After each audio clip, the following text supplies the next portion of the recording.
Cho nên muốn vào đạo Phật, các bạn cũng đừng nên quên lời dạy trên đây. Tức là các bạn phải tìm hiểu, nghiên cứu cặn kẽ. 1. Phật là ai? 2. Pháp là gì? 3. Tăng là những người nào? Các bạn đừng nhắm mắt tin theo, mà phải chọn mặt gửi vàng. Đừng quá dễ vui để tâm hồn và tư tưởng trong sạch của các bạn bị ô nhiễm một lớp tư tưởng ảo ảnh, mơ hồ của tôn giáo gieo vào. Thật là tai hại cho một kiếp làm người của các bạn. Cho nên khi các bạn muốn thọ tam quy ngũ giới để trở thành người đệ tử của Đức Phật, thì các bạn phải nghiên cứu về Phật giáo thật kỹ càng. Muốn nghiên cứu về Phật giáo mà chỉ có đọc kinh sách phát triển thì các bạn chẳng hiểu gì về Phật giáo bao nhiêu. Muốn nghiên cứu về Phật giáo mà các bạn thường đến chùa nghe thuyết giảng kinh sách, rồi tin theo và xin quy y Tam Bảo, điều này là điều sai các bạn ạ. Các bạn nông nổi sẽ lọt vào tà giáo ngoại đạo. Chừng đó các bạn muốn bỏ tư tưởng tôn giáo đó thì thật là khó. Đó là một cuộc đấu tranh tư tưởng và làm cho các bạn rất khổ tâm. Trước khi nghe thuyết giảng kinh sách để nghiên cứu tôn giáo mình sắp theo, các bạn hãy chọn một vị thầy không phải ở cấp bằng cao học, mà ở giới hạnh tinh nghiêm. Cuộc đời tu hành của vị ấy không bao giờ phạm vào một giới nhỏ nhặt nào. Một vị thầy mà giới luật nghiêm chỉnh như vậy là một vị thầy đã chứng đạt chân lý. Vị thầy ấy sẽ đầy đủ khả năng giúp các bạn tìm hiểu về Phật giáo, không còn sợ sai lầm, và tôn giáo bạn sẽ chọn là đúng với tâm ước nguyện của các bạn. Nó sẽ mang lại lợi ích thiết thực cho các bạn trong cuộc đời của các bạn đang tìm về tôn giáo đó. Kính ghi Trưởng lão Thích Thông Lạc. Phần 1. Quy y Tam Bảo. Trước khi muốn quy y Tam Bảo thì các bạn phải tìm hiểu quy y Tam Bảo nghĩa là gì. Cụm từ quy y Tam Bảo có hai phần: 1. Quy y, 2. Tam Bảo. Bây giờ các bạn tìm hiểu từ thứ nhất, quy y. Vậy quy y nghĩa là gì? Chữ quy có nghĩa là trở về, chữ y có nghĩa là nương tựa. Hai từ ghép chung lại là quy y, có nghĩa là trở về nương tựa. Quy y người Trung Hoa dịch nghĩa từ tiếng Phạn Nama, dịch âm Nam Mô. Làm người ai cũng biết cha mẹ là chỗ nương tựa của con cái được lớn khôn nên người đều nhờ nương tựa vào cha mẹ. Cha mẹ nuôi nấng con cái, cho ăn học, tạo dựng cơ nghiệp, cưới vợ, gả chồng, trợ giúp làm nên sự nghiệp. Đấy là cuộc sống miếng cơm manh áo, thuốc thang trị bệnh đều phải nương tựa vào cha mẹ. Ngoài những sự nương tựa này thì cha mẹ không thể làm chỗ nương tựa khác cho con cái của mình được. Đó là khi con cái bệnh đau, cha mẹ không thể đau thay thế cho con cái mình được. Khi tâm sân hận, buồn rầu, đau khổ, cha mẹ cũng không thay thế sân hận, buồn rầu cho con cái được. Khi con cái chết, cha mẹ cũng không chết thai cho con cái mình được. Như vậy, có những điều không thể nương tựa vào cha mẹ được. Vì thế, các bạn tìm được chỗ nương tựa để thoát ra mọi sự đau khổ mà không cha mẹ hay bất cứ một người thân nào có thể giúp đỡ được. Vì nỗi khổ của riêng mọi người, không ai nương tựa vào ai để thoát khổ được, nên các bạn trở về nương tựa vào ba ngôi Tam Bảo. Nhờ nương tựa vào ba ngôi Tam Bảo mà các bạn thoát khổ, tức là các bạn làm chủ được sanh, đời sống, già, bệnh, chết, và chấm dứt tái sanh luân hồi. Danh từ thứ hai, Tam Bảo. Vậy ba ngôi Tam Bảo như thế nào mà các bạn nương vào lại hết khổ? Ba ngôi Tam Bảo gồm có: 1. Phật Bảo, 2. Pháp bảo. 3. Tăng bảo. Ngôi thứ nhất, Phật bảo. Vậy Phật bảo là gì? Phật bảo là một con người cũng bằng xương bằng thịt, cũng do cha mẹ sinh ra, và sinh ra cũng từ nơi bất tịnh, giống như chúng ta vậy, rồi cũng được nuôi lớn lên bằng sữa, cháo, cơm và thực phẩm. Khi lớn lên có vợ, có con như mọi người. Ngài cũng khổ đau vì bệnh tật, vì giận hờn, phiền não, vân vân. Nhất là sau khi đi dạo ra ngoài 4 cửa thành, Ngài trông thấy 4 cảnh đời đau khổ của kiếp người. Cảnh thứ nhất, thấy một ông lão già yếu run rẩy, chống gậy đi đứng một cách khó khăn. Cảnh thứ hai, thấy một người bệnh đau cổ rên la kêu khóc. Cảnh thứ ba, thấy một người chết, mọi người thân đang kêu khóc thương tiếc. Cảnh thứ tư, thấy một vị tu sĩ đi xin ăn tự tại thung dung. Nhìn 4 cảnh này trong đời người quá đau khổ, Ngài nghĩ rằng rồi đây mình cũng vậy, cũng phải đi vào cảnh khổ này. Cảnh khổ này không mà ai thoát khỏi do quy luật nhân quả, nên Ngài quyết định bỏ cuộc sống thế gian, chấp nhận cuộc sống tu sĩ, để đi tìm cho được phương pháp tu tập giải thoát và làm chủ 4 sự đau khổ của kiếp người: sanh, già, bệnh, chết. Ngài đã thành tựu sự giải thoát này. Ngài đã chứng đạt được chân lý của loài người. Vì thế, bài pháp đầu tiên Ngài thuyết giảng là 4 chân lý tứ diệu đế cho 5 anh em Kiều Trần Như.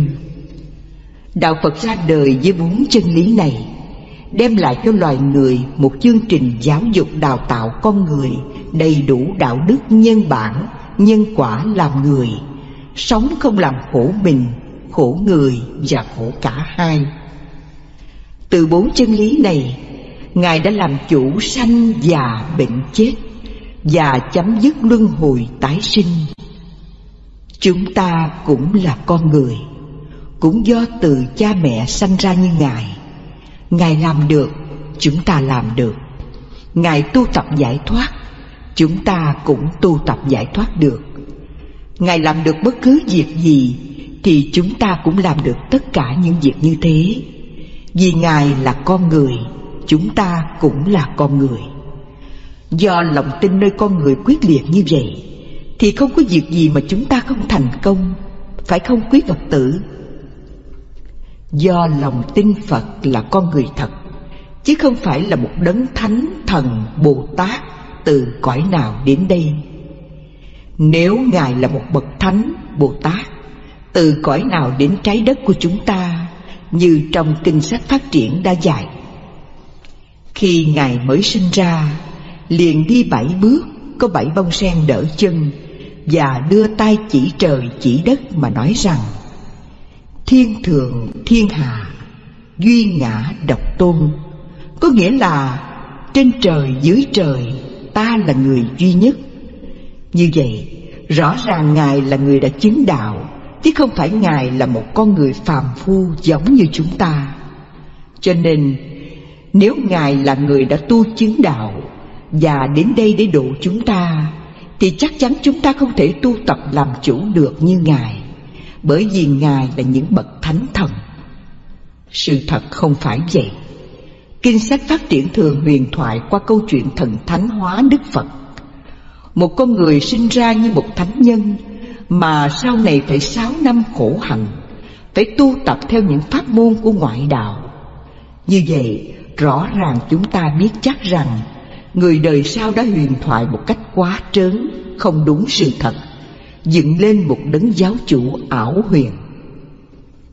Suốt 6 năm trời tu tập, Ngài cũng không hiểu pháp nào là chánh pháp và pháp nào là tà pháp.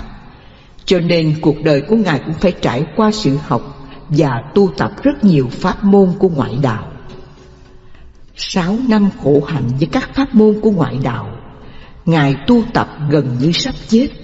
Như trong kinh sách nói rằng, khi Đức Phật khổ hạnh sống ăn rất ít, do đó Ngài chỉ còn bộ xương bọc da, sờ da bụng đụng xương sống, sờ xương sống đụng da bụng.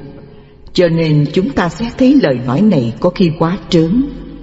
Nếu mà chúng ta sờ da bụng đụng xương sống, sờ xương sống đụng da bụng, thì chắc chắn không thể sống nổi. Chúng ta biết rằng Đức Phật có khổ hạnh tối đa, nhưng không thái quá như các tổ đã kết tập kinh có phần thêm bớt. Ngài là một người có trí tuệ sáng suốt, có thể lực mạnh mẽ và một nghị lực phi thường khi tu khổ hạnh cũng như tu tập hơi thở. Chúng ta nhận xét điều này không lầm.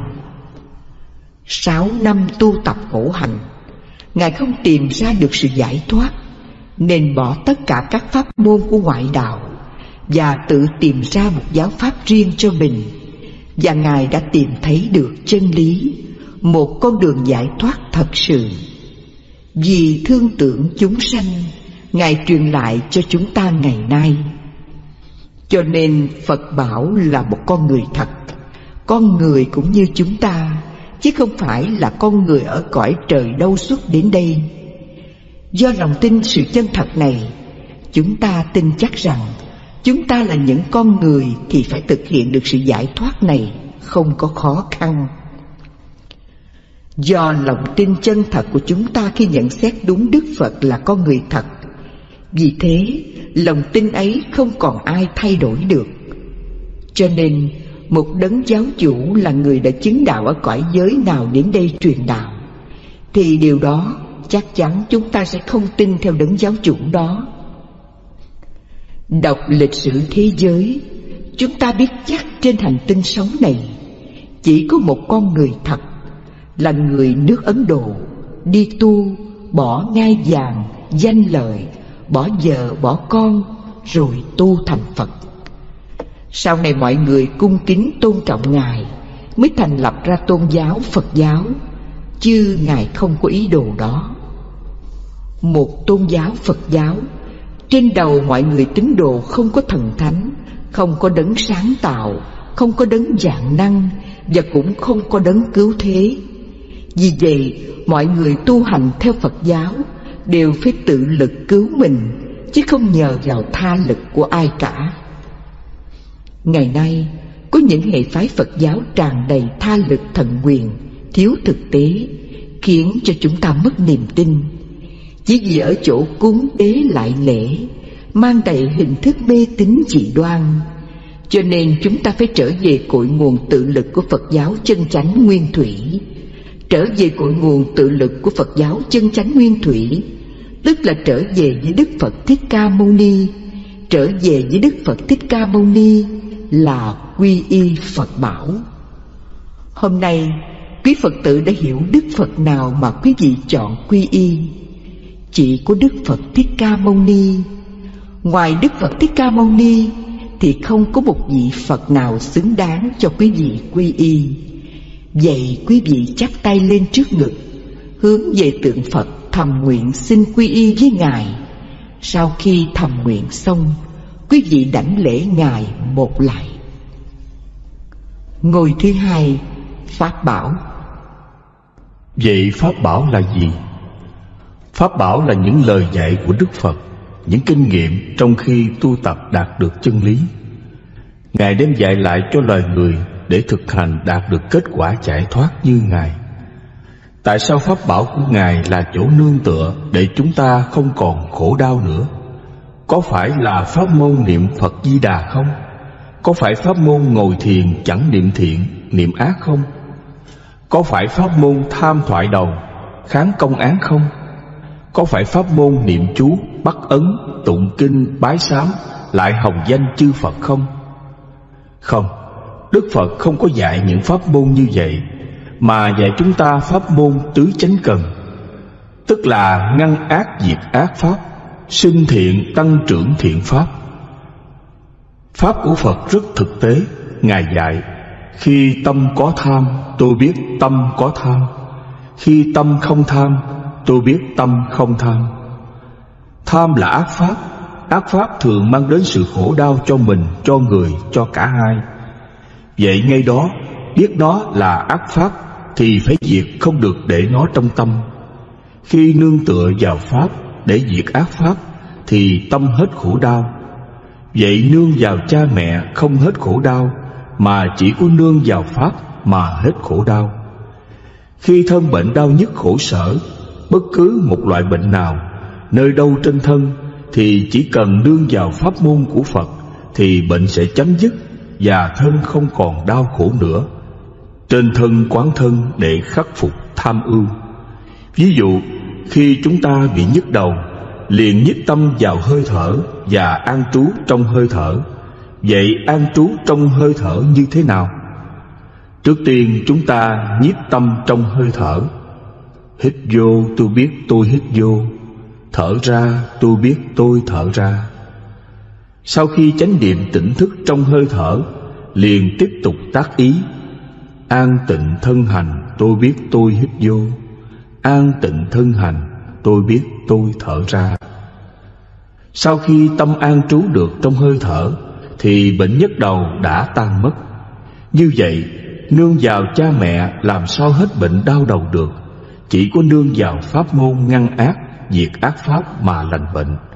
Như vậy nương vào pháp của Phật làm chủ được 4 sự đau khổ của kiếp người: sanh, già, bệnh, chết. Ngoài ra không còn pháp nào để chúng ta nương tựa mà thoát khổ như vậy được. Pháp môn làm chủ thoát khổ lợi ích lớn như vậy, cho nên nó được gọi là đạo đức nhân bản nhân quả, sống không làm khổ mình khổ người. Pháp môn đem lại lợi ích cho đời, cho xã hội như vậy, nên được gọi là pháp bảo. Pháp môn lợi ích như vậy có xứng đáng cho chúng ta nương tựa không? Cho nên quy y Phật bảo không thể đầy đủ trọn vẹn sự giải thoát của kiếp người, nên phải quy y pháp bảo. Ngôi thứ 3, tăng bảo. Vậy tăng bảo là gì? Tăng bảo là những vị tu sĩ Phật giáo tu hành đã chứng đạt chân lý, sống như Phật, giới luật nghiêm chỉnh, không hề vi phạm những lỗi nhỏ nhặt nào, thường làm gương sáng hay làm ngọn đuốc đức hạnh cho mọi người soi. Tăng bảo là một vị thánh tăng, là người nêu cao phạm hạnh của Phật giáo, là người mô phạm gương mẫu cho mọi người tu tập theo Phật giáo. Cho nên chọn được một vị thánh tăng không phải dễ. Một người chứng đạt được chân lý đời nay quá hiếm, khó tìm, khó gặp. Khi tìm gặp thì phải nương tựa vào vị ấy. Nương tựa vào vị ấy tức là quy y tăng bảo. Chọn lựa một vị thánh tăng là phải chọn lựa như thế nào? Chọn lựa một vị thánh tăng là phải chọn một vị tu sĩ cạo bỏ râu tóc, đắp áo cà sa, xuất gia sống không gia đình, không nhà cửa, tâm hồn trắng bạch như vỏ ốc, phóng khoáng như hư không. Phải biết thiểu dục tri túc, tức là luôn luôn biết đủ, không bao giờ thấy thiếu một vật gì.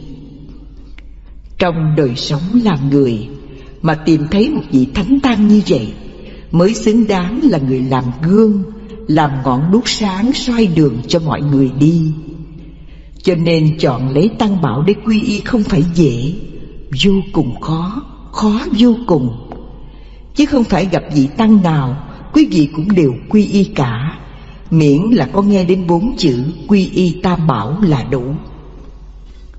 Muốn tu theo đạo Phật không phải đụng đâu nghe đó, mà phải chọn người thầy rất kỹ như lời Đức Phật đã dạy. Muốn tìm hiểu Phật giáo thì phải chọn một vị thầy tâm hết tham pháp, sân pháp, si pháp, hay phải thân cận, được thấy các bậc thánh, được thuần thục pháp các bậc thánh, được tu tập pháp các bậc thánh, được thấy các bậc chân nhân, được thuần thục pháp các bậc chân nhân, được tu tập pháp các bậc chân nhân. Chọn được một vị tăng như vậy mới xứng đáng là một vị thầy của mình. Nếu chọn không được một bậc thầy như vậy thì đừng nên quy y tăng bảo. Chờ khi nào chọn được tăng bảo xứng đáng mới quy y luôn cả 3 ngôi tam bảo. Còn chọn chưa được thì xin Phật tử dừng lại, đừng vội vàng mà hiến cuộc đời mình cho tà pháp của ngoại đạo, thì thật là uổng phí cho một kiếp người. Như vậy Tăng Bảo là ngôi thứ ba, nhưng lại quan trọng nhất trong ba ngôi Tam Bảo. Nếu không có Tăng Bảo thì không bao giờ chúng ta giác ngộ chân lý được. Không giác ngộ chân lý thì biết gì mà hộ trì chân lý. Chân lý không được hộ trì thì làm sao chứng đạt được chân lý. Cho nên Tăng Bảo là một báu vật quý giá nhất trên đời này. Nếu đồng thời sinh ra cùng Đức Phật hay cùng một vị chứng quả A-la-hán thì đó là phước báo vô lượng, không thể nghĩ bàn. Phật bảo tuy quý, nhưng Đức Phật đã tịch lâu rồi. Khi tu tập gặp những khó khăn muốn thưa hỏi thì làm sao hỏi được. Người tu tập chỉ noi theo gương hạnh của Ngài qua lịch sử ghi lại mà thôi. Nếu chỉ quy y Phật bảo thì chưa đủ. Cho nên chúng ta muốn tu tập trọn vẹn để đi đến giải thoát hoàn toàn thì ngoài Phật bảo, một gương hạnh tốt trên đường đi đến giải thoát, còn cần phải nhiều điều nữa. Pháp bảo là chữ nghĩa kinh sách, là những bài pháp của Đức Phật đã dạy. Ngày nay được các vị tổ sư kết tập lại thành Tạng Kinh Nikaya. Chúng ta đều nương tựa theo những lời dạy này mà tu tập. Nhưng khi tu tập gặp khó khăn hay rắc rối, hỏi kinh thì kinh không thể trả lời được. Vậy thì nương tựa vào Pháp mà Pháp không trả lời thì làm sao tu tập tới nơi tới chốn được. Cho nên Pháp bảo vẫn quý mà không quý bằng Tăng Bảo. Vì có ưu mà còn có khuyết, tức là chưa hoàn toàn ưu hẳn. Tăng Bảo là một con người đang sống như mọi người, nhưng là một người đã tu chứng đạt chân lý, nên người ấy có nhiều kinh nghiệm trên đường tu tập để hướng dẫn những người khác. Vì thế khi nương tựa quy y vào người này thì được người ấy khai ngộ chân lý. Sau khi ngộ được chân lý xong, người ấy dạy chúng ta hộ trì chân lý. Chân lý được hộ trì thì không bao lâu chúng ta chứng đạt chân lý. Khi chứng đạt chân lý xong là chúng ta sẽ làm chủ sanh già bệnh chết và chấm dứt luân hồi. Tóm lại, ba ngôi Tam Bảo chỉ có Tăng Bảo là lợi ích nhất. Nhờ có Tăng Bảo mà mọi người mới thực hiện đúng Phật Pháp, mới ngộ được chân lý, mới biết cách hộ trì chân lý, và nhờ đó mới chứng đạt chân lý. Nếu không có Tăng Bảo thì mọi người thực hiện sai pháp, và cuộc đời tu hành của mình cũng chỉ là hình thức mà thôi. Vậy chúng ta hãy nhìn xem những tu sĩ Phật giáo hiện giờ. Vì không có một vị thầy tu chứng đạt chân lý, nên cứ dựa vào kinh sách tưởng giải ra tu tập, nên người đầu, người giữa và người cuối cùng đều là một chuỗi người mù, cho nên không có ai chứng đạt chân lý được. Hôm nay các Phật tử đã được nghe giảng về ba ngôi Tam Bảo rõ ràng và cụ thể. Vậy quý Phật tử hãy chọn lấy ba ngôi Tam Bảo cho tương ưng với tâm nguyện của mình. Thầy xin nhắc lại, Phật bảo là con người thật, không phải là con người mơ hồ, trừu tượng, tưởng tượng. Đó là một con người thật, một con người tu hành giải thoát, làm chủ bốn sự đau khổ của kiếp người: sanh, già, bệnh, chết, và chấm dứt tái sanh luân hồi. Ngài đã đạt được chân lý tối hậu, một mục đích bất động tâm, một đường lối thoát ra bốn sự đau khổ của kiếp người. Con người trong thế gian này khi đã hiểu đời là khổ, khổ như thật, thì chắc ai cũng muốn thoát ra. Không có ai muốn sống trong cảnh khổ đau cả. Chỉ vì chưa biết đường lối thoát ra nên đành lòng ôm chịu. Chứ mọi người ai chẳng muốn an vui hạnh phúc, có ai muốn khổ bao giờ. Cuộc sống hàng ngày luôn luôn bị chi phối bởi từng ác pháp, từng hoàn cảnh, từng sự việc, từng đối tượng, vân vân. Cho nên quý Phật tử thường gặp những chướng ngại pháp, sinh ra phiền não, đau khổ, tức giận, thương ghét, ganh tị, oán hận, sợ hãi, vân vân. Có nhiều khi không chịu nổi phải tự tử, hoặc sa ngã vào đường trụy lạc, rượu chè, cờ bạc, vân vân. Làm người ai lại không bị bệnh tật? Tuổi càng cao thì thân càng già yếu, nay bệnh này mai bệnh khác, đi đứng không vững vàng. Thân vô thường, sự thay đổi liên tục trong cơ thể chúng ta, làm sao chúng ta không biết? Vì biết rõ sự thay đổi này, chúng ta không thể ngồi yên, trừ khi chúng ta như điếc, như đuôi, như ngây dại. Khi chưa biết Pháp, chúng ta đành cam phận ôm bốn sự đau khổ này trong lòng. Còn khi đã biết Pháp để thoát ra mọi sự khổ đau này, thì có ai dạy gì ngồi đó chịu đựng bốn sự đau khổ đang dày dò chúng ta? Có phải vậy không quý Phật tử? Hôm nay thầy khéo nhắc nhở để quý Phật tử hiểu được chánh Phật, Pháp, Tăng. Chánh Phật, Pháp, Tăng là ba ngôi Tam Bảo. Như vậy, sau khi nghe thầy giảng về ba ngôi Tam Bảo rõ ràng cụ thể, ích lợi thiết thực như vậy, quý Phật tử có điều gì nghi ngờ gì không? Có còn thưa hỏi nghĩa lý gì về ba ngôi Tam Bảo này nữa không? Nghĩa lý của ba ngôi Tam Bảo này có xứng đáng để cho quý Phật tử nương tựa không? Theo thầy thiết nghĩ, ba ngôi Tam Bảo này có lợi ích rất lớn, đem lại sự bình an, yên vui cho mọi người. Vậy mọi người hãy đặt lòng tin ở đó, và chính nơi đó là nơi cứu cánh đến với mọi người. Tóm lại, Phật bảo là gương hạnh cho mọi người soi, là ngọn đuốc sáng soi đường cho mọi người đi. Mặc dù Đức Phật không còn tại thế nữa, nhưng nhớ đến Đức Phật là nhớ đến người đầu tiên đã đi tìm được con đường giải thoát này, để lại cho loài người ngày hôm nay. Trên thế gian này, không một tôn giáo nào có pháp bảo như pháp bảo của Phật. Vì nó là pháp môn tu tập, dùng tự lực chiến đấu với giặc sanh tử luân hồi, nên Đức Phật dạy tự lực thắp đuốc lên mà đi. Khi ngọn đuốc đạo đức giải thoát làm sáng tỏ sự sống, không làm khổ mình, khổ người, khổ cả hai trong từng giây từng phút, trong từng ngày, từng tháng, từng năm, biến cuộc sống đầy tội ác, đầy đau khổ trở thành cõi thiên đàng cực lạc tại thế gian này, chứ không còn ở chỗ nào khác nữa. Pháp bảo chỉ dạy rất rõ ràng. Nếu có một người nào thường ngăn ác, diệt ác pháp, sinh thiện, tăng trưởng thiện pháp, thì thầy tin rằng người đó đã hiểu biết Phật Pháp rồi, và không bao giờ tu hành sai pháp. Do đó, không có một ác pháp nào xâm chiếm thân tâm họ được. Họ không bao giờ để nghiệp lực kéo dài 1 ngày, 2 ngày, 3 ngày, mà chỉ trong một tích tắc, 1 giây, 1 phút là họ lo diệt sạch. Họ không để trong tâm của họ một chút phiền não. Họ luôn thấy những điều đó là vô thường, là sự đau khổ.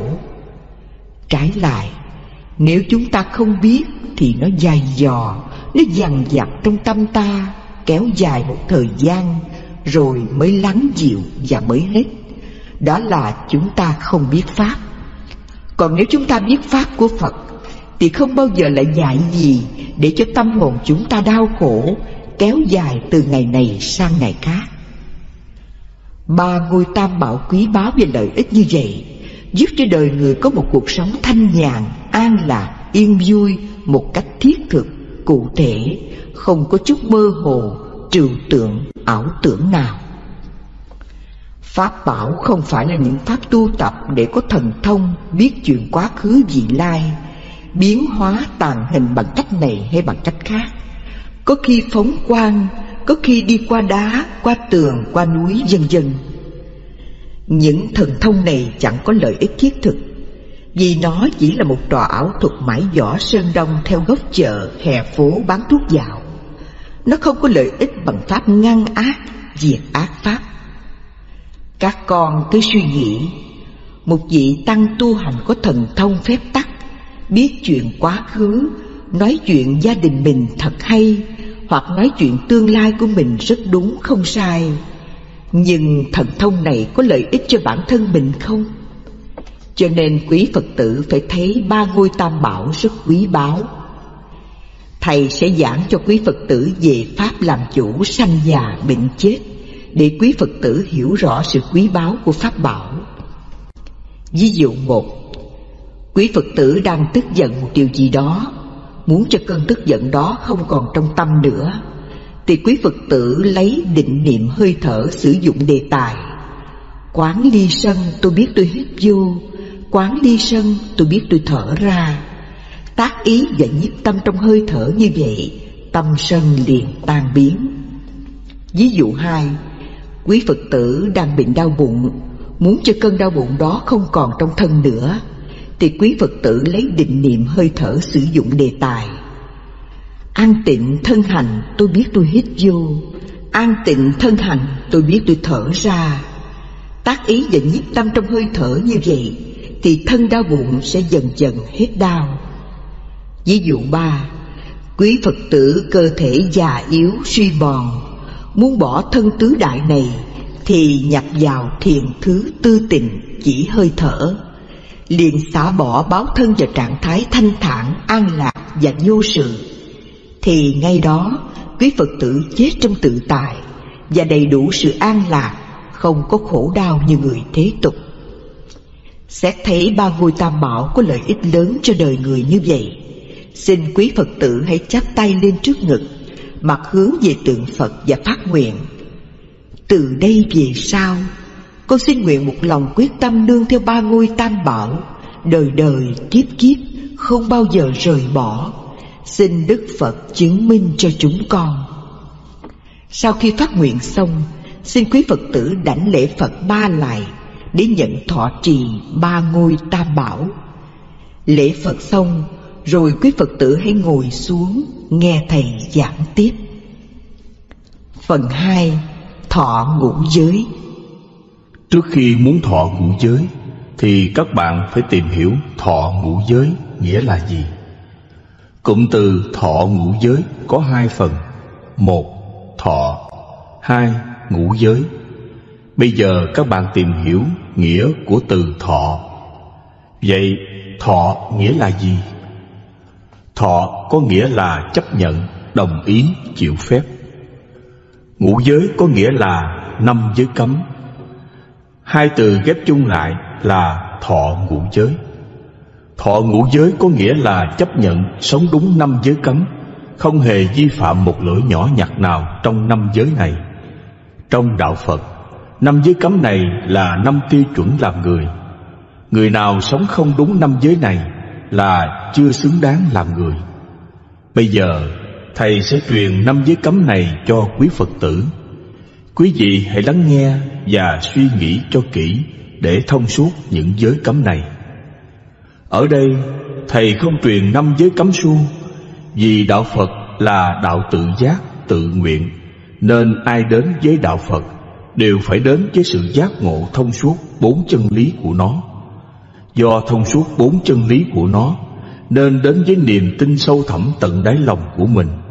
Do đó mình phải tự nguyện, tự giác chấp nhận những giới đức, giới hạnh làm cuộc sống. Cho nên đạo Phật không khuyến dụ ai hết. Đạo Phật là đạo giải thoát, nên không có 5 giới cấm. Vì có giới cấm là có sự bắt buộc kẻ khác. Có sự bắt buộc kẻ khác thì làm sao gọi là đạo giải thoát? 5 giới cấm này là do các tổ chế ra để cấm các tu sĩ đại thừa phá giới, phạm giới, bẻ dụng giới, vân vân.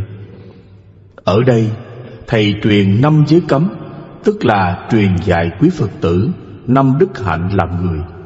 Người nào giữ tròn 5 đức hạnh này mới xứng đáng làm người. Vậy 5 đức hạnh này là gì? 5 giới đức hạnh này gồm có: 1. Giới cấm sát sanh, tức là giới đức hiếu sinh. 2.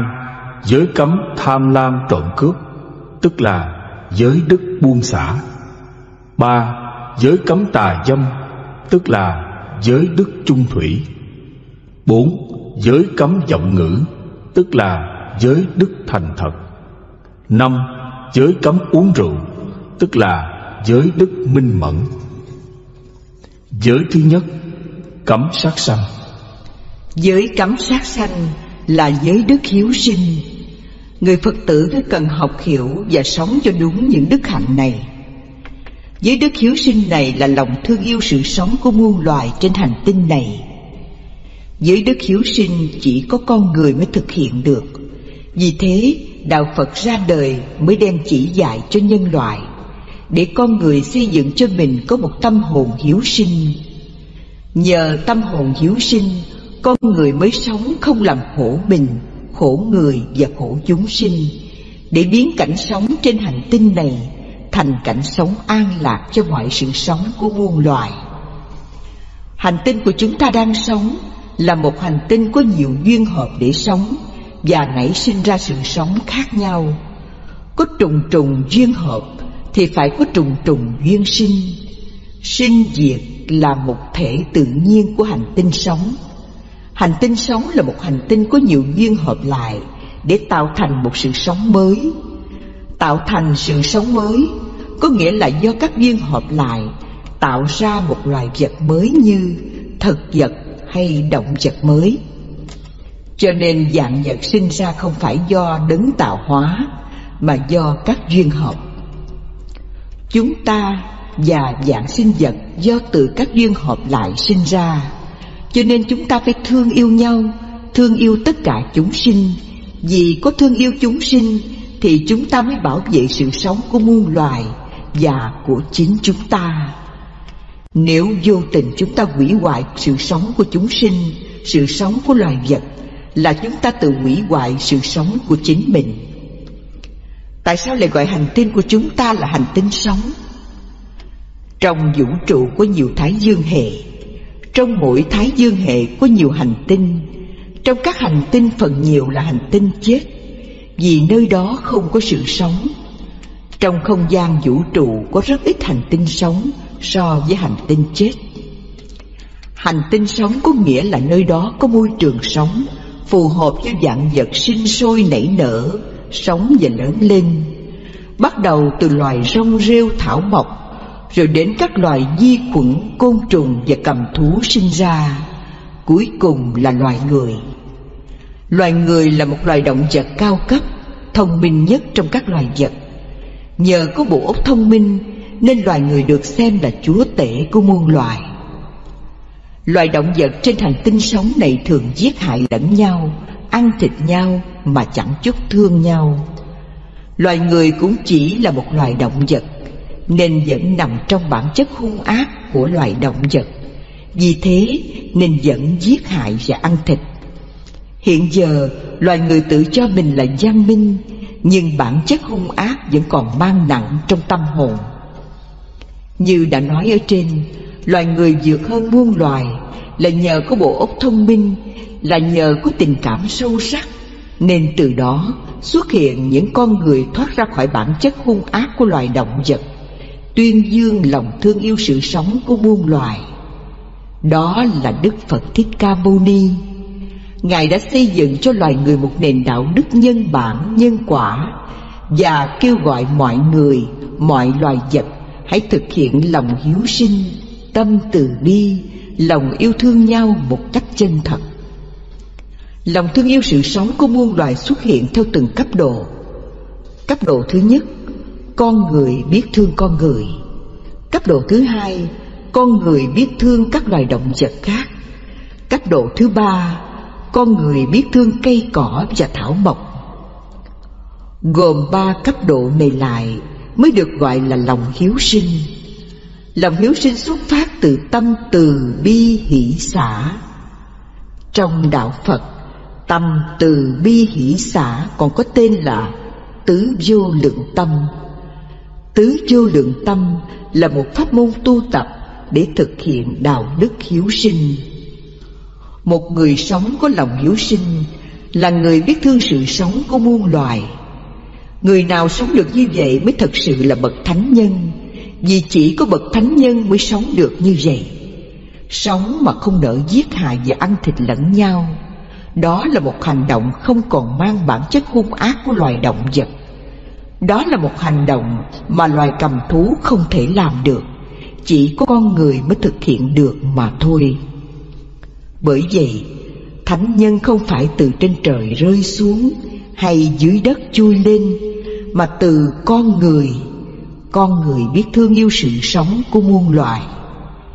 Chỉ có con người biết tu sửa thân tâm, biết ngăn và diệt ác pháp, biết làm điều lành, biết không làm khổ mình, khổ người, khổ muôn loài. Người biết làm như vậy, đó là thánh nhân. Do biết khổ nên cố gắng khắc phục mình không làm điều ác, luôn sống trong điều lành.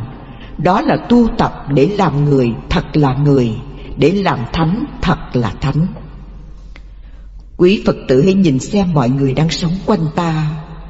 Tìm một người biết thương yêu sự sống của muôn loài thì thật là hiếm thấy, phải không quý vị? Giới đức hiếu sinh này là để xác định đức hạnh từ bi hỷ xả của Phật tử. Dù ấu thơ hay già nua xuất gia đều phải sống đúng như vậy mới được gọi là thánh cư sĩ đệ tử của Phật. Vậy mà có một số người mặc áo như Phật, tự xưng mình là tu sĩ đệ tử của Phật, tu theo pháp môn chánh gốc nguyên thủy của Phật. Thế mà hàng ngày ăn thịt chúng sinh, chẳng khởi lòng yêu thương trước sự đau khổ và chết chóc của loài vật. Tội ác bằng non bằng núi như vậy mà lại tìm cách che đậy và dối gạt mọi người. Nhất là lấy câu kinh Niết Bàn, họ bảo rằng trước giờ thị tịch, Đức Phật còn ăn thịt heo rừng. Thật là lời bịa đặt khéo léo và gian xảo vô cùng. Quý Phật tử nhận xét xem, không có lối che đậy tuyệt hảo nào bằng cách là bảo Đức Phật ăn thịt chúng sinh. Bảo Đức Phật ăn thịt chúng sinh thì không còn sợ ai lên án và kết tội mình nữa. Trong khi đó, Đức Phật thường dạy chúng ta thừa tự pháp, không nên thừa tự thực phẩm. Giới luật thứ nhất dạy cấm sát sanh. Thế mà họ dám bịa đặt ra câu chuyện Đức Phật ăn thịt heo rừng trước khi chết. Lúc bấy giờ, có một vị tỳ kheo ở xa đến trình Phật một sự kiện xảy ra. Kính bạch Đức Thế Tôn, trên đường đến đây chúng con có 2 người mong đến để được gặp Phật. Giữa đường con nhờ uống nước có trùng nên còn sống sót về đây gặp Phật. Còn bạn con vì giữ giới luật không uống nước có trùng nên đã chết giữa đường. Vậy xin Đức Phật phán xét như thế nào? Đức Phật bảo, kẻ ngu si kia, ông có biết rằng vị tỳ kheo do không uống nước có trùng đã gặp Phật trước khi ông đến đây không? Còn ông gặp Phật mà lại không bao giờ gặp Phật, ông có hiểu chưa? Lời dạy này xác định tu sĩ và cư sĩ Phật giáo hiện giờ không bao giờ gặp Phật là vì họ phạm giới, phá giới, vân vân. Uống nước có trùng mà còn không gặp Phật thì thử hỏi quý sư, thầy và cư sĩ, ăn thịt chúng sanh thì làm sao tu hành giải thoát được? Các sư, thầy, cư sĩ gọi là thánh tăng, thánh ni và thánh cư sĩ mà ăn thịt chúng sinh thì đức hiếu sinh ở đâu? Các sư thầy và quý cư sĩ có biết không? Đạo Phật có tứ vô lượng tâm. Vậy tứ vô lượng tâm của các sư thầy ở đâu? Thánh đức hiếu sinh không tròn thì làm sao làm thánh tăng, thánh ni, thánh cư sĩ được? Thánh tăng, thánh ni và thánh cư sĩ còn ăn thịt chúng sinh thì thánh đó là thánh gì? Câu hỏi này để tự quý vị suy ngẫm trả lời. Người cư sĩ chân chánh trong đạo Phật còn không ăn thịt chúng sinh thì tự hỏi quý vị là tu sĩ thông suốt kinh điển của Phật để làm gì? Quý vị có bằng những người cư sĩ này không? Giới đức hiếu sinh này để xác chứng trong 4 giới đệ tử của Phật: 1. Ưu Bà Tắc, 2. Ưu Bà Di, 3. Tăng, 4. Ni. Ai là thánh đệ tử của Phật và ai là Ma Ba Tuần đội lốt đệ tử của Phật? Qua giới đức hiếu sinh này sẽ giúp chúng ta nhận rõ được chân Phật tử hay là giả Phật tử. Khi nhận rõ chân Phật tử là đệ tử của Phật thì phải hết lòng cung kính, cúng dường và tôn trọng lẫn nhau để cho Phật Pháp được trường tồn. Đệ tử của Phật sao lại còn ăn thịt chúng sinh? Như vậy, đạo Phật có còn xứng đáng là đạo từ bi nữa không? Có còn xứng đáng là nền đạo đức nhân bản nhân quả sống không làm khổ mình, khổ người, khổ chúng sinh nữa không? Có còn xứng đáng là đạo trí tuệ nữa không? Nếu là đạo trí tuệ, sao lại ăn thịt chúng sinh mà không có tư duy suy nghĩ đâu là thiện, đâu là ác? Nếu là đạo của trí tuệ, sao lại còn đắm mê dục lạc về ăn uống như vậy? Để che đậy tâm hung ác phàm phu tục tử, chạy theo dục vọng thế gian trong ăn uống, có một số tư sĩ bảo rằng ăn thịt chúng sanh không thấy, không nghe, không nghi, và Phật còn ăn thịt heo rừng trước khi chết. Lời nói này thật là tội lỗi, không biết tội ấy phải chịu đến ngàn trùng kiếp nào cho hết được. Bằng chứng là tu sĩ thời nay không có ai tu chứng quả A-la-hán, là do chỗ không giữ gìn thánh hạnh hiếu sinh. Mặc dù có những tu sĩ không ăn thịt chúng sinh, nhưng lòng hiếu sinh không có, vì họ không tu tập và rèn luyện tứ vô lượng tâm. Vu khống cho Phật ăn thịt chúng sinh để che tội ác của mình, thật là điêu ngoa xảo quyệt của những người đội lốt Phật giáo. Đó là hành động phá đức hạnh thánh trong đạo Phật. Tội ấy là tội Ba La Di, tội đọa địa ngục, tội bị chém đứt đầu. Lòng hiếu sinh là một thánh đức của người tu sĩ Phật giáo, nhưng dù là tu sĩ hay cư sĩ cũng đều phải thực hiện cho bằng được. Nếu không thì phải trả nợ máu xương rất nặng trong nhiều kiếp. Người tu sĩ nào đi ngược lại với đức hiếu sinh này là tu sĩ của tà đạo, chỉ biết nuôi thân mình bằng xương máu của chúng sinh, thì sao gọi là thánh đệ tử của Phật? Trong Bát Chánh Đạo, xin hỏi quý bạn, chánh mạng là gì? Có phải chăng nuôi mạng sống của mình bằng máu xương của chúng sanh là chánh mạng ư? Nuôi chánh mạng, sao lại nỡ nhẫn tâm ăn thịt chúng sinh? Nuôi mạng sống của mình như vậy là chánh mạng ư? Nuôi mạng sống của mình không có sự đau khổ của chúng sinh mới gọi là chánh mạng. Người ta nói và thuyết giảng về chánh mạng, nhưng người ta không sống đúng chánh mạng. Sống không đúng chánh mạng mà làm đệ tử của Phật để làm gì? Thà đừng theo đạo Phật, mà đã theo đạo Phật thì phải sống cho đúng lời dạy của Đức Phật. Sống không đúng lời dạy của Đức Phật là phỉ báng Phật giáo. Cho nên sống trong tà mạng, sao lại gọi là đệ tử của Phật được? Đi ngược lại chân lý của đạo Phật, đạo đế, mà muốn làm đệ tử Phật thì có ích lợi gì? Bát Chánh Đạo là chương trình giáo dục đào tạo, chỉ dạy cho ta có một cuộc sống chánh hạnh, đó là đức hạnh làm người, làm thánh. Giới đức hiếu sinh là những hành động sống đối xử với muôn loài bằng lòng yêu thương cao quý tuyệt vời, mà mọi người ai ai cũng đều phải học tập và trau dồi, không riêng gì những đệ tử của Đức Phật. Muốn bảo vệ sự sống của muôn loài trên hành tinh này, thì chúng ta phải cố gắng khắc phục mình để sống trọn vẹn giới đức hiếu sinh. Bởi vì giới đức hiếu sinh là những hành động cao quý tuyệt vời, mà mọi người cần phải sống đúng như vậy để chan hòa lòng yêu thương với muôn loài. Vì loài nào cũng muốn sống như loài nào, có loài nào muốn chết bao giờ đâu. Không làm các pháp ác, nên làm các pháp thiện.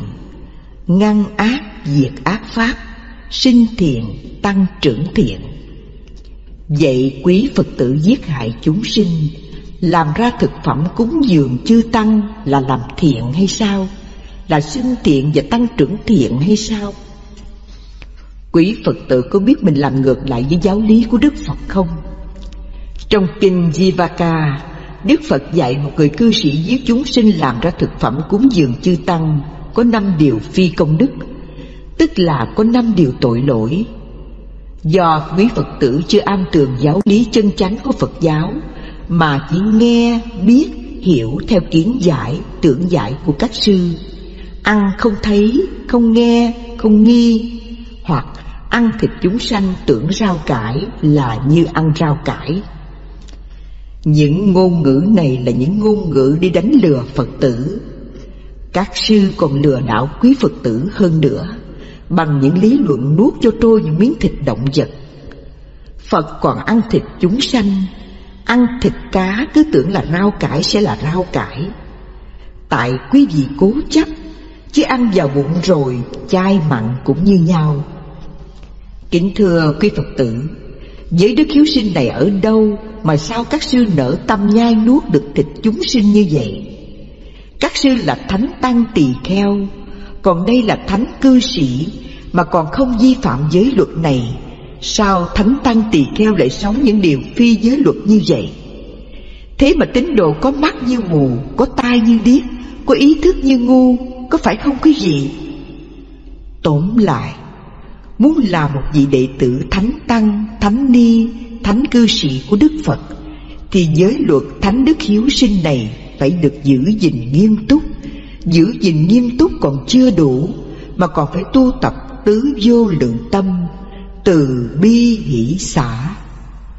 Do tu tập tứ vô lượng tâm được sung mãn, thì mới sống được trọn vẹn với lòng yêu thương muôn loài vạn vật. Nhờ có sống như vậy mới thể hiện được thánh đức hiếu sinh.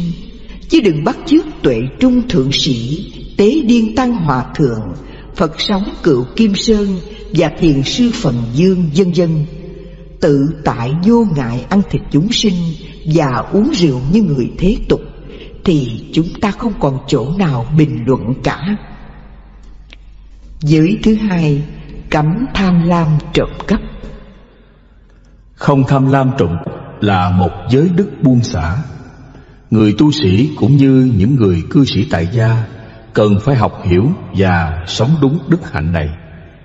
Người có đức buông xả là người không tích lũy, không tham lam vật chất của cải tài sản, làm ra của cải bằng mồ hôi nước mắt của mình, nhưng không vì thế để của cải làm khổ mình, thường sống đơn giản, lìa xa vật chất. Người có đức buông xả thường tiêu duy vật chất thế gian tạo thành sanh y.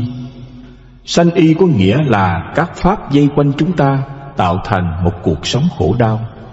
Của cải càng nhiều, cuộc sống càng khổ đau nhiều, phải không quý Phật tử? Người có tâm buông xả, xa lìa vật chất thế gian là người có tâm hồn giải thoát. Người có tâm buông xả, xa lìa vật chất thế gian là người có tu tập đúng chánh pháp của đạo Phật, là người sống đúng giới hạnh của bậc thánh cư sĩ nam và thánh cư sĩ nữ. Giới đức buông xả là dạy xa lìa vật chất thế gian, thì chỉ có đạo Phật mới có những người tu sĩ và cư sĩ như vậy mà thôi. Do vì pháp Phật dạy ly dục, ly ác pháp, nên giới đức buông xả là một đức hạnh rất cần thiết cho 4 giới đệ tử của Phật giáo. Nếu không sống đúng oai nghi tế hạnh giới đức buông xả, thì chẳng bao giờ tâm hết tham lam trộm cắp. Tâm không hết tham lam trộm cắp thì tu theo đạo Phật chẳng những hoài công vô ích, mà còn làm cho Phật giáo mang tiếng. Trong cuộc đời tu hành, nhờ giới đức buông xả mà người đệ tử của Phật không còn tham lam trộm cắp, không còn ham thích tiền bạc và vật dụng thế gian. Tâm hồn họ rất trong sạch và trắng bạch như vỏ ốc. Ở thế gian, nếu mọi người lập tức buông xả thì nhà ngủ không đóng cửa, không còn lo sợ trộm cắp, không còn gian lận, lừa gạt, cưng non, đo thiếu vân vân, không còn sợ cướp công, cướp giật của người khác, và không còn nạn ăn hối lộ vân vân. Giới đức buông xả giúp cho con người mất của không buồn, có của cải nhiều không tham đắm dính mắc. Người không tham đắm dính mắc của cải vật chất thế gian là người sống đúng giới đức buông xả, là người có cuộc sống được an ổn, yên vui và hạnh phúc, và không còn buồn khổ vì vật chất. Giới đức buông xả không có nghĩa là tiêu cực không làm việc. Ngược lại, người có đức buông xả thì tích cực làm việc hơn ai hết. Tại sao phải làm việc nhiều như vậy? Làm việc nhiều như vậy là để sống, để giúp cho mọi người khác, để sống tốt không tham lam. Đó là đức buông xả trong cần lao. Trong cần lao mà xa lìa tâm tham lam, trộm cắp, gian xảo, lừa đảo là giới đức buông xả. Cần lao làm ra của cải nhưng lại không dính mắc tham đắm vào những vật dụng hoặc tiền của làm ra được. đó là hành động tốt, làm ra của cải giúp cho mọi người khác. Hành động giúp cho mọi người khác là đức hạnh buông xả. Bởi vậy, đức buông xả thì luôn luôn đi đôi với đức cần lao. Có đức buông xả, có đức cần lao như vậy mới xứng đáng là một người không tham lam trộm cắp, là một tu sĩ thánh tăng, thánh ni và thánh cư sĩ nam nữ đệ tử của Phật. Một con người biết sống lập đức buông xả để tâm mình không dính mắc vật chất và tiền của, ngọc ngà châu báu, để tâm mình được thanh thản an lạc và vô sự, để tâm mình lìa xa tính tham lam ích kỷ hẹp hòi, để tâm mình lìa xa lòng tham lam trộm cắp lừa đảo người khác, nhưng lại sống đúng mức cần lao. Nhờ có sống đúng với đức cần lao nên không thành kẻ ăn bám của xã hội, không thành gánh nặng cho những người khác. Ở đây, quý bạn nên hiểu đạo Phật nói đời khổ, chứ không bảo trốn đời khổ. Vì nói đời khổ là để biết như thật đời là khổ, biết đời khổ như thật để mà vượt qua khổ của cuộc đời, chứ không có nghĩa biết đời khổ để bi quan yếm thế, để trốn khổ. Nói đời khổ tức là nói một sự thật của kiếp người, chứ không phải nói đời khổ để bỏ cuộc đời, trốn cuộc đời. Đó là tiêu cực, yếm thế, xa lánh sự sống của mọi người. Ở đây nói đời khổ là để chúng ta cùng nhau tập sống đức hạnh làm người, biết thương yêu nhau, biết chia cơm xẻ áo, biết tha thứ, biết nhường nhịn, biết góp công góp sức siêng năng cần lao để làm cho đời bớt khổ, hay là không còn khổ nữa.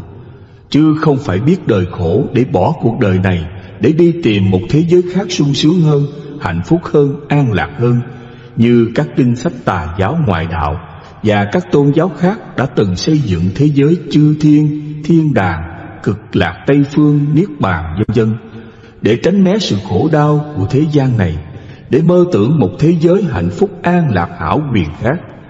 Sống theo hệ phái phát triển và các tôn giáo khác không thực tế, sống nhờ vào sự cứu khổ của kẻ khác là không bao giờ có. Trong lúc mình luôn luôn làm khổ mình, làm khổ người, thì ai cứu mình được, phải không các bạn? Do gieo rắc những tư tưởng yếm thế, tiêu cực, thụ động vân vân, nên hiện giờ có một số người yếm thế tiêu cực, chán ngán cuộc sống thế giới này. Họ đang đi tìm một thế giới khác, thế giới của chư thiên, thế giới của chư Phật, chư Bồ Tát, thế giới cực lạc Tây phương, thế giới quy nguyên, thế giới nhất nguyên, thế giới niết bàn. Đó là những người đầy lòng tham đắm, chạy theo dục lạc danh lợi, mong cầu dục lạc nhiều hơn ở thế giới khác nữa. Những người cầu mong như vậy là những người không lập đức buông xả. Họ chán ngán cái thế giới của loài người là vì họ không đạt được những dục lạc danh lợi, chứ không phải họ buông xả. Người sống lập đức buông xả không có nghĩa là chán ngán cuộc đời, bi quan, tiêu cực, yếm thế, mà họ đang làm tốt lại cuộc đời, xây dựng cho thế gian này trở thành thiên đàng cực lạc. Nhờ con người có sống đúng đức buông xả thì thế gian này không còn có con người gian tham, trộm cắp nữa, không thành địa ngục. Người sống đúng oai nghi tế hạnh với đức buông xả, biết rõ tất cả các pháp trên thế gian này đều vô thường, không có một vật gì là thường hằng vĩnh viễn, không có một thế giới nào là vĩnh cửu, chỉ do tưởng của chúng ta tạo ra mà thôi. Những hiện tượng có được là do các duyên hợp và tan tạo thành. Và vì thế, con người cần phải bảo vệ và xây dựng lại thế giới của con người đang có, làm cho nó tốt đẹp, làm cho nó sáng sủa, làm cho nó có một cuộc sống đầy đủ đạo đức nhiều hơn và nhiều hơn nữa. Cho nên, lập đức buông xả không phải cần lao vì mình, vì người, để sự hiện hữu của mình có ích cho mình, cho người, chứ không phải bỏ đời, trốn đời như người ta đã nghĩ sai về Phật giáo. Giới đức buông xả giúp cho chúng ta sống một đời sống trong sạch, không gian tham, trộm cắp, tâm hồn thanh thản, an ổn. Xin các bạn nhớ kỹ, gian tham trộm cắp ở đây không chỉ có nghĩa lấy của không cho, mà còn kể cả những hành vi gian tham, xảo quyệt khác nữa, như một công nhân lãng công, đó cũng là gian tham trộm cắp. Một ông thầy giáo trong giờ dạy học cho bài học sinh làm mà ngồi xem báo, đó cũng là gian tham, trộm cắp giờ của học sinh.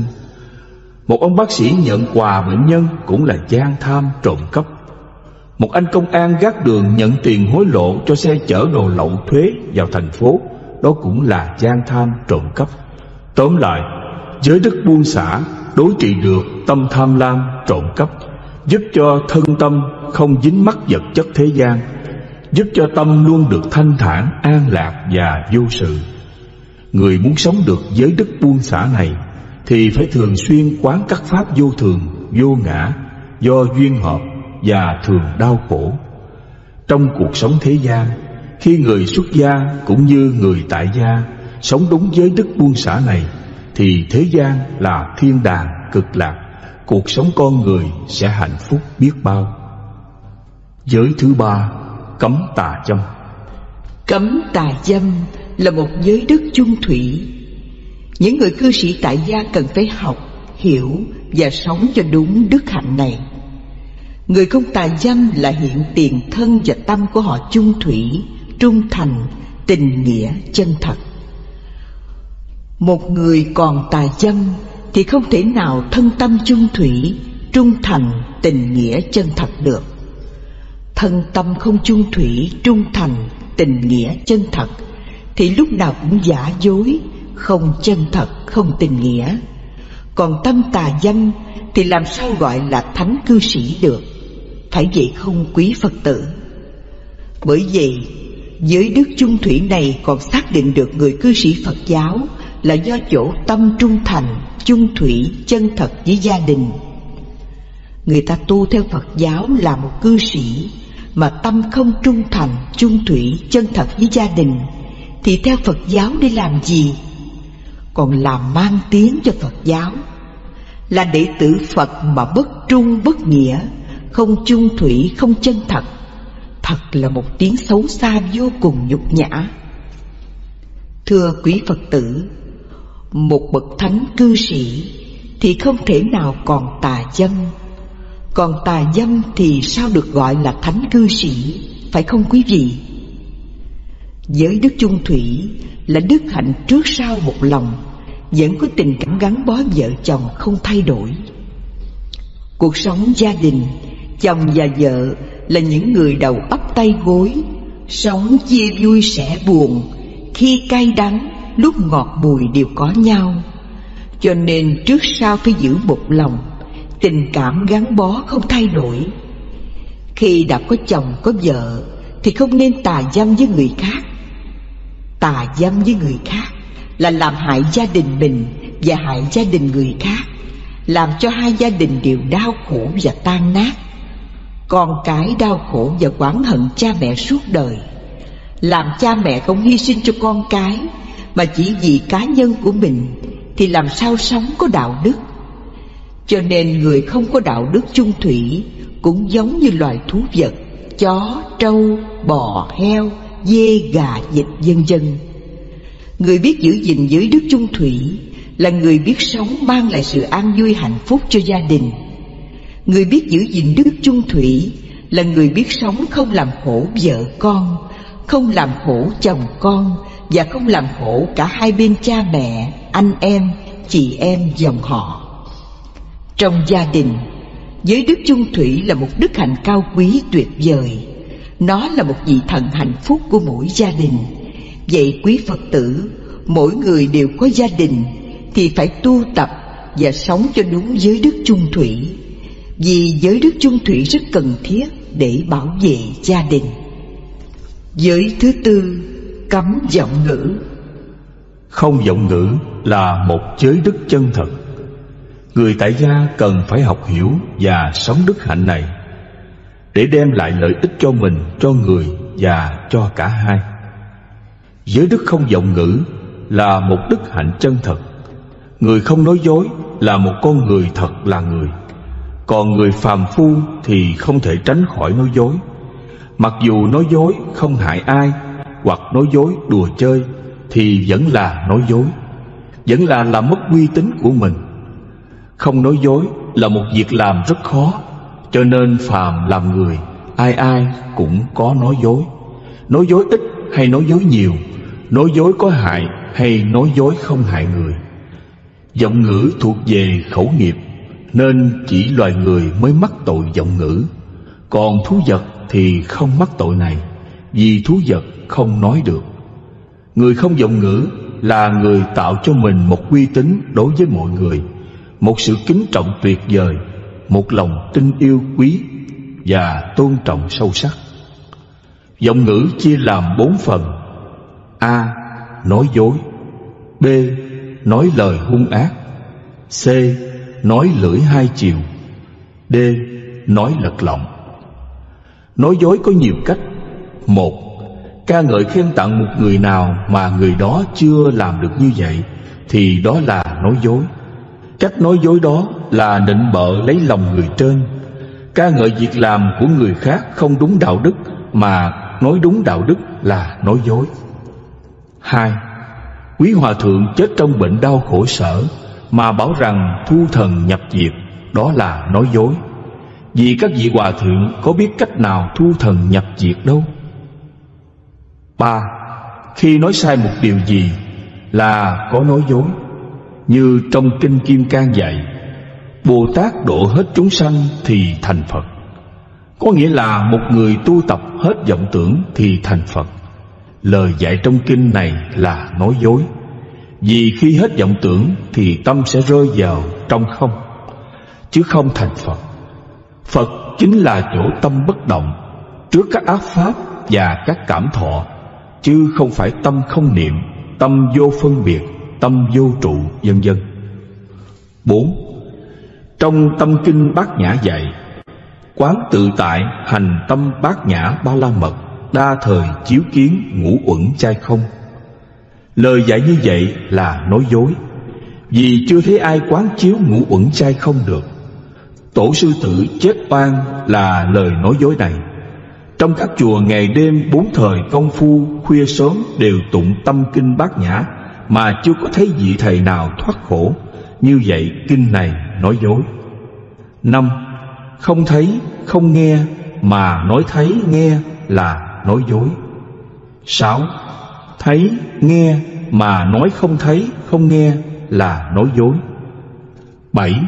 Thêu dệt bịa đặt ra để nói xấu người khác là nói dối. 8. Nghi ngờ nói ra không đúng sự thật là nói dối. 9. Ca ngợi, khen tặng không đúng là nói dối. 10. Thêm bớt, phao tin đồn ra nhiều để cho mọi người cười chê một người nào đó, đó là nói dối. 11. Ca ngợi người khác không đúng cách là nói dối. 12. Một người giới luật không nghiêm chỉnh mà mang hình dáng tu sĩ để nói mình tu sĩ là nói dối. 13. Với người này nói xấu người kia, với người kia nói xấu người này là nói dối. 14. Trước mặt người nói tốt, sau lưng người nói xấu là nói dối. 15.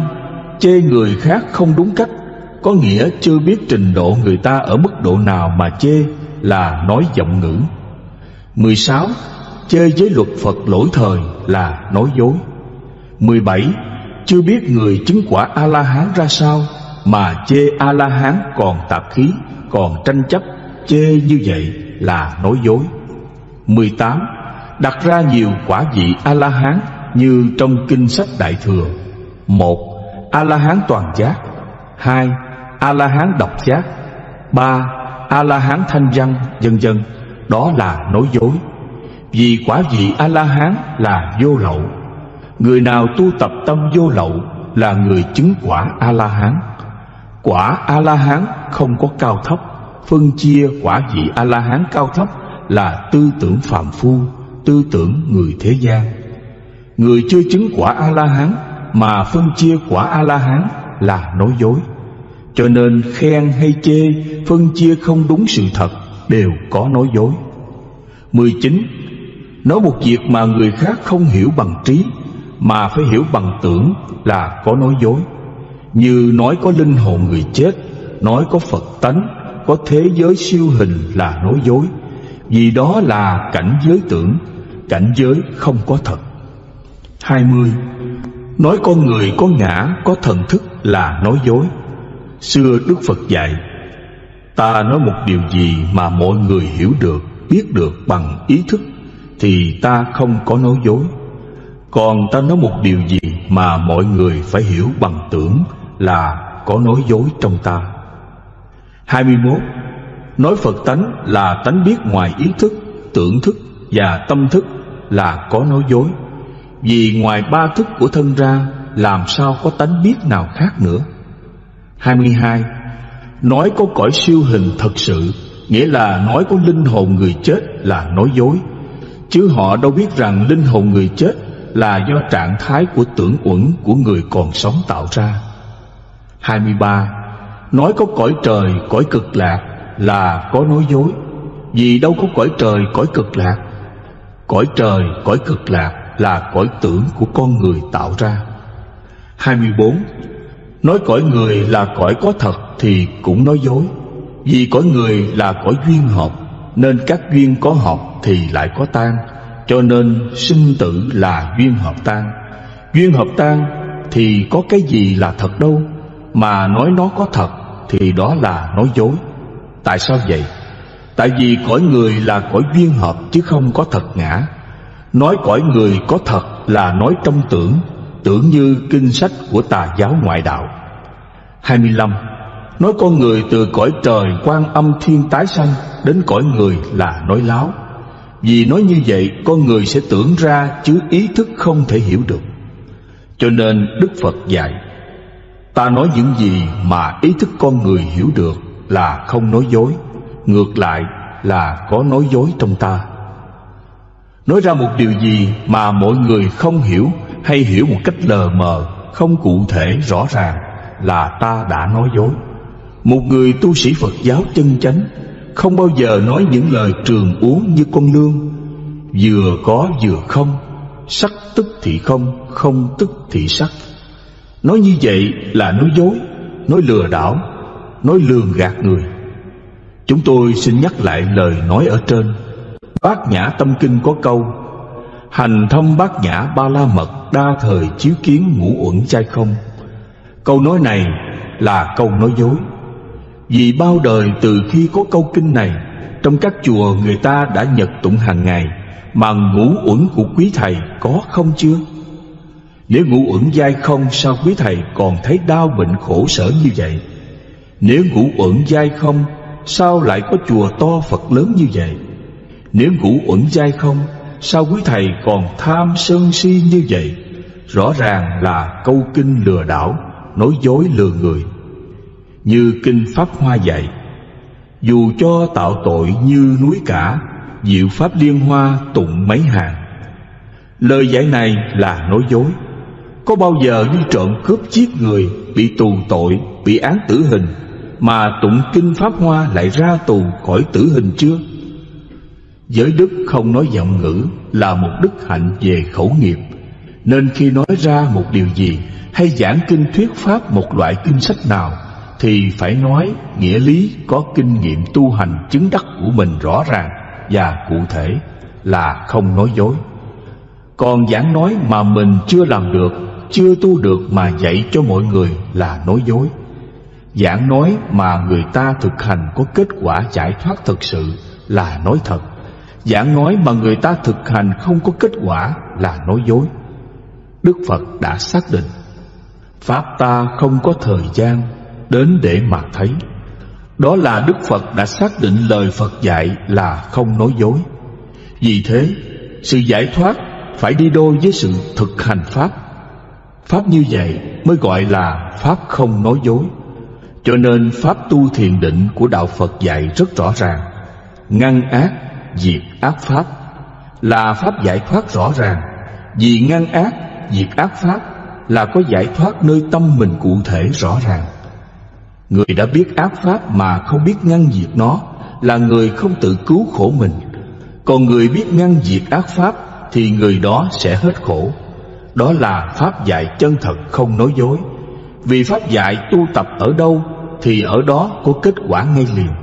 Pháp dạy tu tập như vậy là pháp dạy chúng ta trở thành những con người không nói giọng ngữ. Người giảng kinh thuyết pháp như vậy là những bậc giữ gìn giới đức chân thật. Người tu chứng quả A-la-hán đi thuyết giảng làm giảng sư dạy người tu tập là không nói dối. Người tu hành chưa chứng quả A-la-hán đi thuyết giảng, làm giảng sư dạy người tu tập là nói dối. Mặc dù dạy rất đúng nghĩa trong kinh sách, nhưng vì chưa có kinh nghiệm nên dạy người tu tập không kết quả giải thoát, do đó thành ra nói dối. Xưa Đức Phật còn tại thế, người không cho những người tu chưa chứng đi thuyết giảng, vì tu chưa chứng đi thuyết giảng dạy người tu sẽ giết người hơn là độ người. Bằng chứng hiện giờ như quý vị đã thấy, người tu theo Phật giáo rất đông, nhưng có mấy ai đã làm chủ sanh già bệnh chết, mà mọi người phải tốn hao xây cất chùa, đúc tượng Phật hàng tỷ tỷ bạc, và còn mất công sức tu tập mà kết quả được những gì? Ông A Nan tu hành chưa chứng đạt chân lý, nên mỗi khi được Phật sai đi thuyết giảng, Ngài dặn A Nan trước khi thuyết giảng phải nói cho mọi người biết: tôi nghe Đức Phật dạy như vậy, như thị ngã văn nhất thời Phật tại xá vệ quốc. Hiện giờ kinh sách Đại Thừa đều lấy câu này vào đầu mỗi cuốn kinh. Pháp ta không có thời gian đến để mà thấy. Lời dạy này cho chúng ta thấy Pháp Phật rất thực tế và cụ thể, bởi vì Pháp tu tập có kết quả ngay liền như Đức Phật đã dạy. Tâm có tham biết tâm có tham. Nếu biết tâm mình có tham thì biết đó là ác pháp. Biết đó là ác pháp thì nên mau mau dừng lòng tham đó liền, là quý bạn sẽ được giải thoát ngay, phải không quý Phật tử? Nếu biết tâm mình có sân thì Phật tử dừng ngay lòng sân đó liền, thì Phật tử sẽ được giải thoát. Còn ngược lại, Phật tử không dừng tâm sân đó thì Phật tử phải khổ đau. Có đúng như vậy không quý Phật tử? Pháp của Phật dạy tu tập như vậy có thực tế không quý Phật tử? Nhưng ngày nay có nhiều người dạy Pháp Phật không thực tế như vậy. Ngồi ức chế tâm cho không vọng tưởng, niệm Phật nhất tâm, tụng kinh cầu khẩn vân vân. Tu tập kiểu này có hết tham sân si không?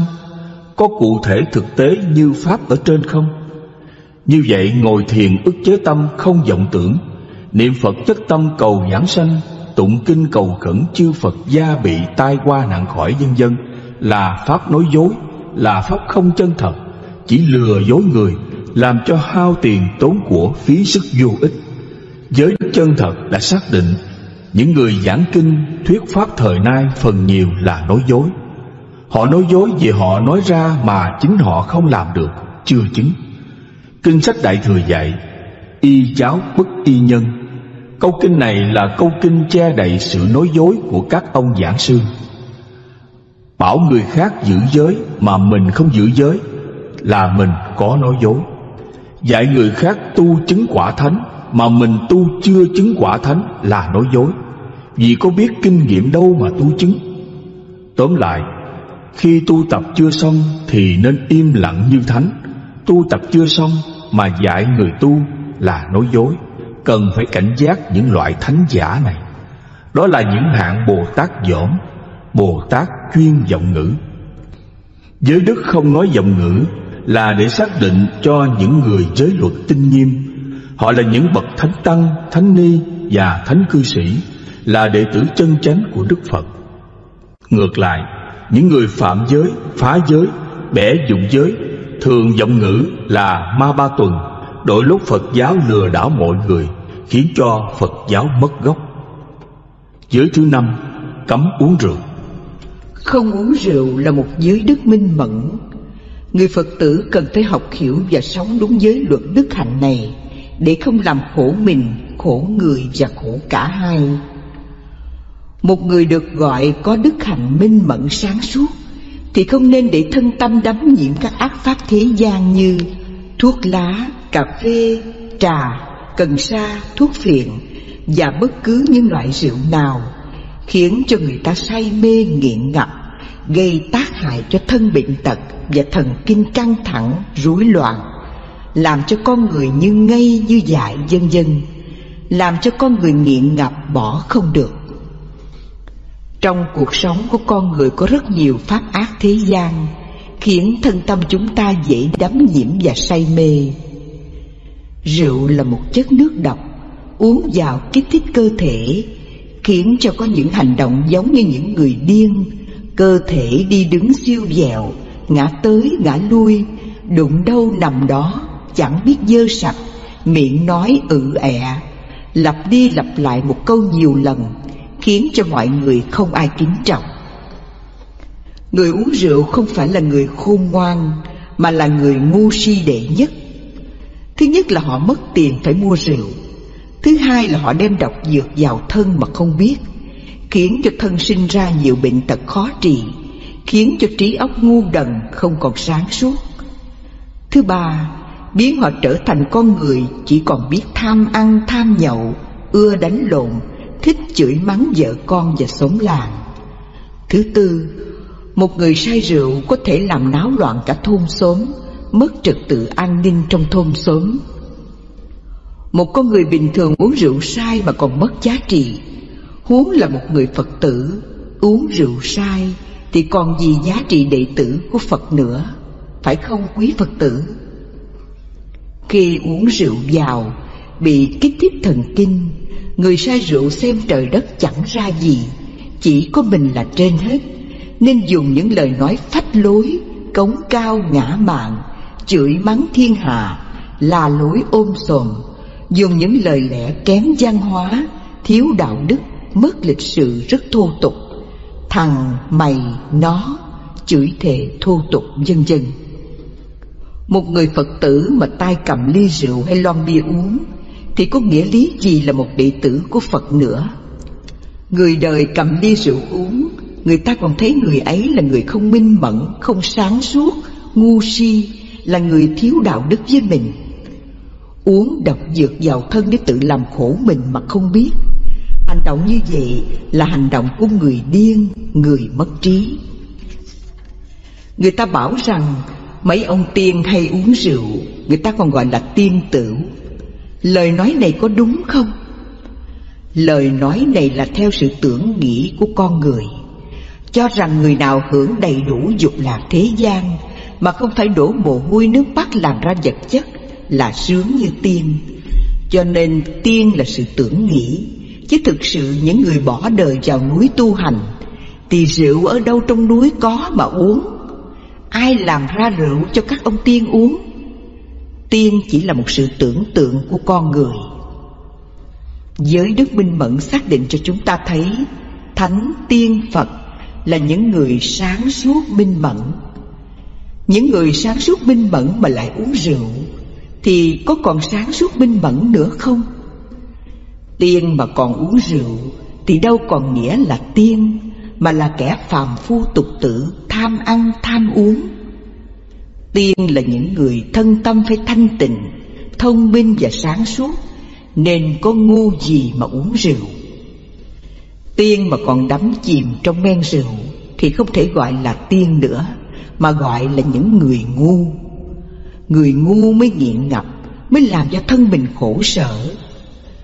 Người uống rượu đâu có sung sướng gì, phải không quý Phật tử? Chỉ làm khổ cho thân mình, cho vợ con, cho cha mẹ.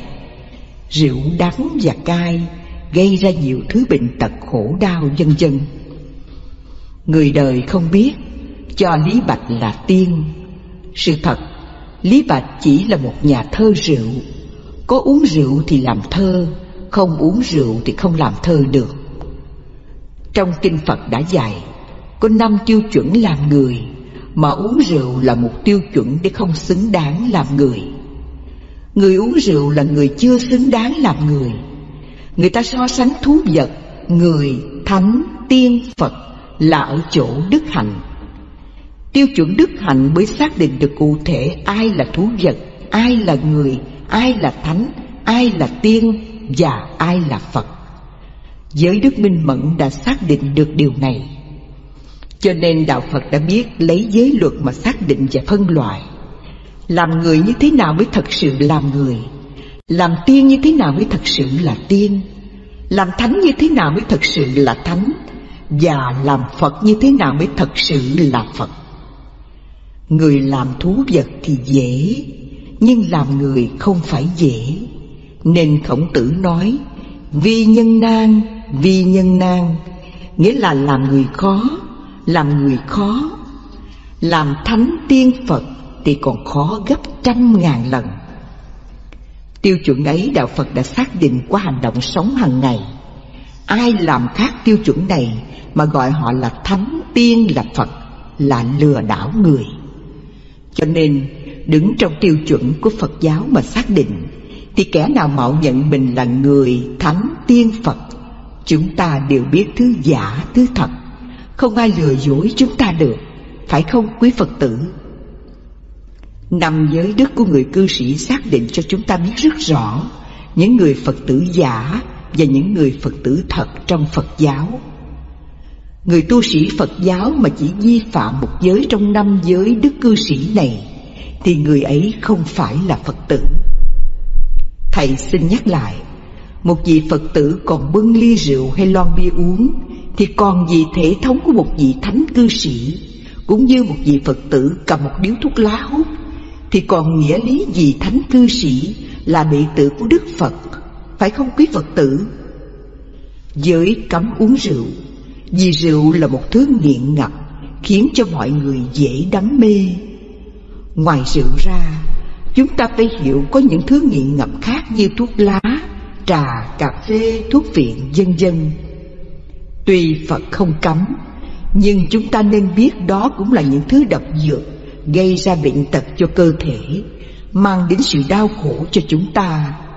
Cho nên một vị cư sĩ Phật giáo mà cầm điếu thuốc lá hút, phà khói bịt mù thì còn có giá trị gì là một cư sĩ Phật giáo, phải không quý Phật tử? Một vị Phật tử không thể còn đắm nhiễm những thứ độc dược này. Vì đắm nhiễm những thứ này thì oai nghi tế hạnh của một cư sĩ Phật giáo không còn nữa. Một vị Phật tử là đại diện cho đạo đức sống không làm khổ mình, không làm khổ người và không làm khổ tất cả chúng sinh. Đại diện cho đạo đức, sao có thể hút thuốc lá uống rượu? Đã không làm cư sĩ nam, cư sĩ nữ thì thôi. Một khi đã làm cư sĩ nam, cư sĩ nữ, đã quy y Phật, Pháp, Tăng thì phải giữ cho đúng tư cách của một vị Phật tử. Đừng làm sai phạm khiến người ta phỉ báng Phật Pháp, chê cười Phật giáo, thì tội ấy về ai? Cho nên Phật tử hiện giờ phạm giới thì phải chịu tội đọa địa ngục. Trước giờ chết, họ phải thọ lấy những cơn bạo bệnh, những bệnh ngặt nghèo, đau đớn khôn cùng.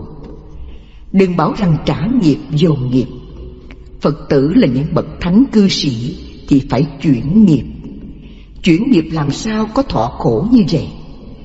Lời nói trả nghiệp dồn nghiệp chỉ là lời nói lừa đảo để che đậy tội lỗi của mình với những người khác. Người cư sĩ giữ gìn trọn vẹn 5 giới, đến khi chết người ta còn biết ngày giờ ra đi. Bệnh đau sơ sơ, nhẹ nhàng, chết trong êm thấm, không có nhiều khổ đau. Còn ngược lại, cư sĩ sống phá giới, phạm giới, đánh mất hết oai nghi thánh hạnh, làm cho Phật Pháp suy đồi. Do đó, khi chết phải trả quả khổ đau tận cùng. Gương cư sĩ đi trước phạm giới bị quả báo, để răn nhắc cho những cư sĩ đi sau phải cố tránh, đừng để xe lăn vào vết xe đổ. Rượu, thuốc lá, vân vân, có mập béo gì mà lại đắm nhiễm? Rượu, thuốc lá, thuốc viện, vân vân là những thứ độc dược mà mọi người cần phải tránh xa. Còn thích rượu, thuốc lá, vân vân thì đừng nên thọ tam quy ngũ giới. Phật tử là những bậc thánh cư sĩ đệ tử của Phật thì rượu, thuốc lá và các thứ đắm nhiễm khác phải từ bỏ xa lìa. Không làm đệ tử của Phật thì thôi, còn đã làm đệ tử của Phật thì phải từ bỏ các thứ dục lạc dễ đắm nhiễm đó. Kính thưa nam nữ cư sĩ Phật tử, những giới đức hạnh của Đức Phật đã dạy thì chúng ta phải tôn trọng, không được xem thường, luôn luôn phải chấp hành nghiêm chỉnh, không được vi phạm, phải chấp hành triệt để, không được uống rượu, hút thuốc lá, vân vân.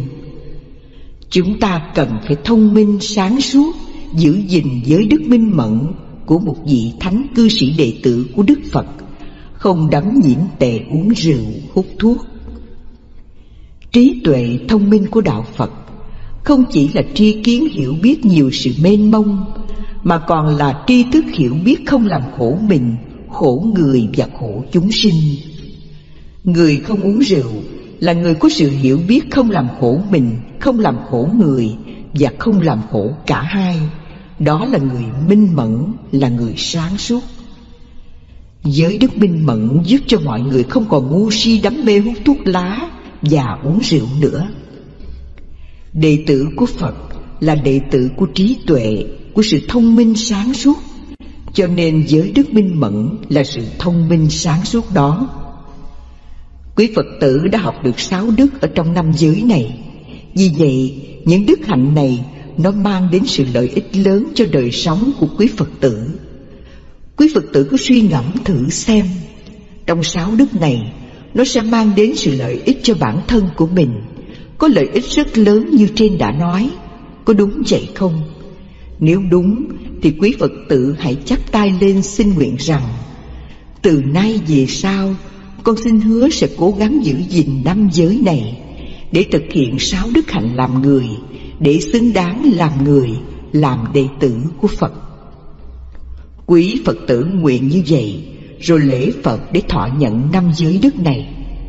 Đến đây, Thầy xin tuyên bố chấm dứt buổi lễ thọ tam quy ngũ giới. Lời khuyên. Kính thưa quý Phật tử, sau khi thọ tam quy ngũ giới xong, từ đây mỗi tháng quý vị hãy về tu viện để tu học giới luật đức hạnh làm người 1 ngày. Đó là trách nhiệm bổn phận của người Phật tử thọ tam quy ngũ giới. Vì có học giới luật đức hạnh làm người thì quý vị mới trở thành những người có đức hạnh. Nếu không học giới luật đức hạnh thì quý vị không thể trở thành những người có đạo đức. Những người không có đạo đức thì làm sao trở thành những người Phật tử được, phải không quý Phật tử? Dù quý vị có thọ tam quy ngũ giới 10 năm hoặc 20 năm mà không sống đúng 5 đức giới hạnh của đạo Phật thì quý vị vẫn chưa phải là đệ tử Phật. Bởi vì Phật tử là con Phật là phải sống có đạo đức, chứ con Phật sao lại sống không có đạo đức? Con Phật sao lại sống như những người bình thường thế gian, thì làm sao gọi là Phật tử? Làm sao gọi là người thọ tam quy ngũ giới được, phải không quý vị? Đệ tử Phật là phải sống như Phật. Muốn sống như Phật mà không chịu học và sống đức hạnh như Phật thì làm sao sống như Phật được? Không sống như Phật mà tự xưng mình là Phật tử, là đệ tử Phật thì xấu hổ lắm quý vị ạ. Người Phật tử mới bước chân vào đạo Phật đều phải thọ 5 giới, tức là phải chấp nhận 5 giới đức hạnh này. 5 giới đức hạnh này đem lại lợi ích rất lớn cho đời sống của những ai đi theo bước chân của Đức Phật.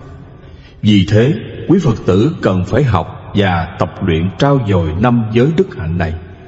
Nếu không học và trau dồi 5 đức hạnh này thì chẳng bao giờ xứng đáng làm người Phật tử, và cũng không bao giờ thành người Phật tử được.